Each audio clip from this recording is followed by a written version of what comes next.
Hi, everyone. So as we wrap up this module, I just want to spend a couple of minutes to discuss a few additional HR considerations that we will go into in more detail as we progress in this class. So first off, whenever we're talking about human resources performance, we always want to review all of the processes, all of the procedures to ensure how we're performing, right? So there is a common reference of what doesn't get measured doesn't get done, right? So if we are not measuring our HR processes, our HR procedures, those things will not be followed, right? So we always want to create metrics, and we also want to create what we refer to as key performance indicators. So even in the industry, leaders will use the terms metrics and key performance indicators interchangeably. So I do want to spend a couple of moments to explain the difference between the two. So within metrics are those short-term measurements where we can see how we're performing at any given point in time within an organization. Okay. Key performance indicators are longer term measurements to kind of get a gauge of how the organization is moving toward the company mission, vision, and strategy. Okay. So metrics are shorter term, key performance indicators are longer term. Okay. So from an HR perspective, whenever we're performing metrics, we want to see, okay, how many employee complaints do we have in a given day? Let's say we have a multinational organization with 100,000 employees around the world, right? So we could have a metric to say how many employee complaints did we have in a day, internal employee complaints, right? That would be short term. And for a key performance indicator, we could say, okay, what is the monthly employee turnover? What is the quarterly employee turnover? That's a key performance indicator, right? That's a longer term. That is working toward the organization's strategy for growth. Because if we have a high employee turnover, we're not going to be able to grow as an organization. So one thing that's very important is, just as we are tracking operational performance for an organization to see how we're performing from an operational perspective, how we're performing from a sales perspective, we also need to track how we are performing from an organizational workforce satisfaction perspective as well. Okay. Next, we want to discuss the HRM environment, the human resource environment. So some individuals will also refer to our HR environment as our culture, our organizational culture. Okay. What is the culture of the organization? Do we have a knowledge sharing organization, right? Where people are open to share their thoughts and ideas, where the leaders encourage employees to take risks, to innovate. 3M 3M is one organization that they encourage individuals within their organization to experiment. They encourage individuals in their organizations to fail, because if you're encouraging individuals to fail, they will take risks, which will then lead to innovations and inventions. Okay. So actually, 3M has a department within, I think at each facility, where employees can go in and use the resources of the organization to try to invent something new, right? So that's an innovative environment. That's a knowledge sharing environment, right? So that's one environment I would want to work for, right? You're encouraging me to take risks, right?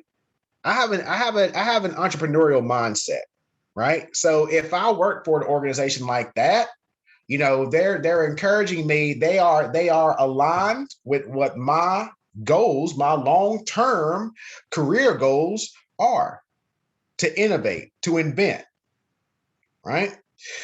So, that's one thing that you have to consider when you're talking about the HR environment. You want to understand what the culture of the organization is, and the culture of the organization is essentially that internal environment within an organization.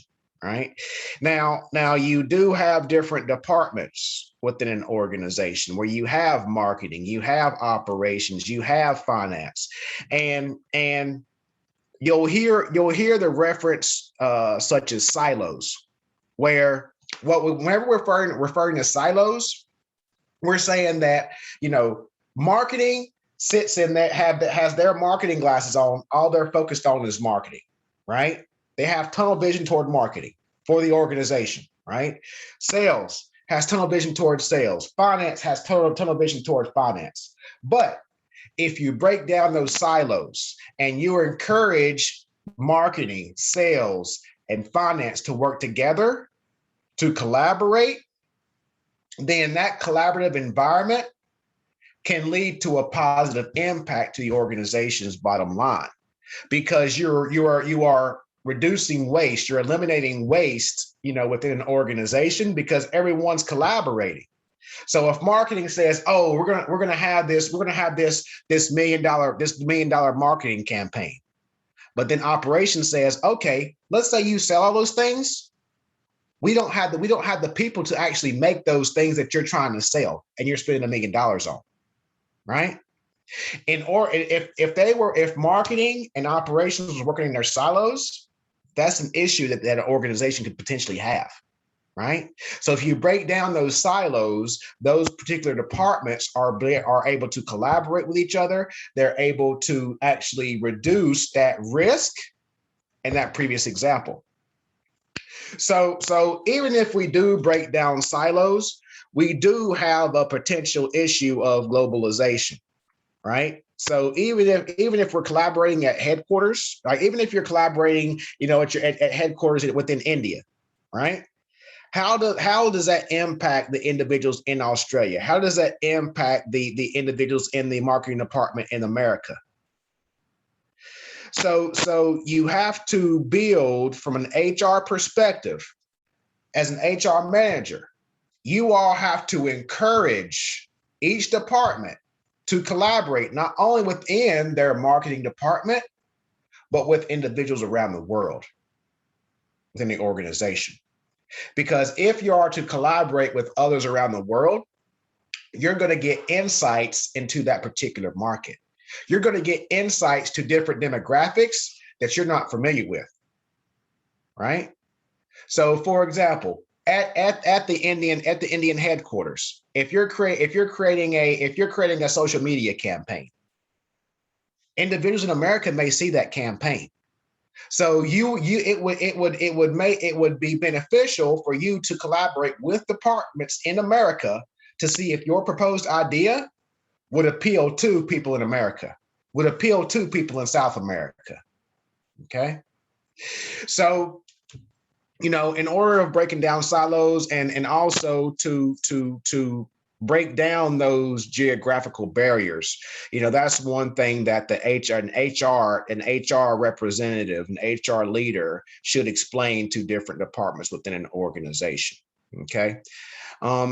We also have these external impacts from an HR perspective, where we have the consideration of customers. How are customers going to react toward a decision? How are customers going to react toward a campaign? How are shareholders going to react toward a campaign? How is the overall society going to impact from a campaign?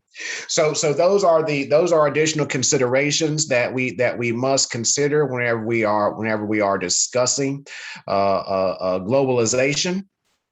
Also, in recent times, ethics has been a hot topic in terms of human resources management. We have had different organizations in different parts of the world that have been identified as operating, unethical practices, unethical operations, and that is one thing that we always must keep in consideration. There is one thing that is very important, from especially in the social media world, where one story could get a company in hot water, and that's one thing we talk about in terms of reputational risks. Okay, if there is a decision within an organization, what is the risk to that organization's brand? What is the risk to that organization's reputation? Okay. Now, going back to, the last presidential election in the United States, former President Donald Trump, there were organizations that supported Donald Trump. In some cases, in some industries, it had a very large negative impact to that organization's bottom line. Right? Now, although that was not a reputational risk, just with the leaders of those organizations stating their position on those presidential candidates, that impacted consumers' behaviors to that organization's brand. Right? So. And the same thing, just as with politics, sexual orientation has an impact to that. When we talked about within the U.S. the Black Lives Matter movement, that had an impact to some organizations, right? But from an ethical perspective, organizations were doing what they thought was right, but other people had their beliefs and didn't support that. Right? So regardless of what your position is, you're not going to be able to appease everyone. Right? Now, from an HR perspective, a human resources manager has every single employee's position in mind, right? But the human resources manager's primary role is within that organization, not the society, not the community, within that organization. Their responsibility is the employees, right? So that is a lot of the considerations that HR managers must have. And then we say, so from an ethical perspective, there is a lot of things that go on from a marketing perspective. We call it greenwashing. We call it social washing. When we say greenwashing, we're referring to, because sustainability was a hot topic in 2020 and 2021. Everyone was talking about sustainability, but in some cases, they weren't truthful in what they were discussing, right? That has some potential ethical issues on that topic. Same thing with race and the Black Lives Matter movement in the United States. We call that social washing. A lot of people were talking about diversity and inclusion, but a lot of people were just talking. They weren't putting action behind the words that they were saying. Right? So is that ethically correct? Is that morally correct? I'll let you decide. So whenever we're talking about ethical HRM, those are the things that were discussed, because going back to some of those things, some organizations just thought hiring minorities would solve the issue. That's not going to solve the issue. Those minorities still need to be those minorities still need to be trained. Those minorities still need to have career development opportunities like everyone else. Right? So those are the things that need to be considered when we're talking about ethical human resources management. Now, finally, when we're talking about human resources management research, there are a number of institutions such as the Society for Human Resources Management. They provide a lot of resources, a lot of journal articles, academic journal articles, and primarily in the area of human resources management. They also have a certification that that individuals can take and sit for and be Society of Human Resources Management certified. Okay, so you can be certified on the human resources management practice. So there is a lot of research, academic research, practical research. So whenever you research actual organizations, not just the human resources theories, where you can see how to build the most effective and efficient workforce for your organization. Okay, now that concludes what we were going to discuss in week one. So just to recap what we discussed the importance of human resources management.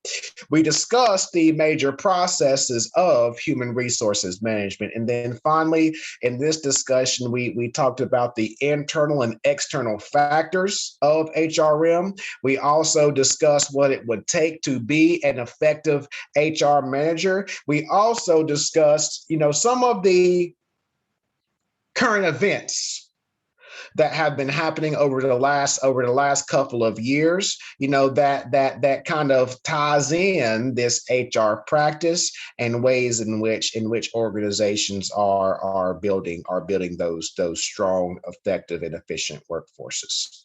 So I hope that this module was beneficial. I will see you all in module 2.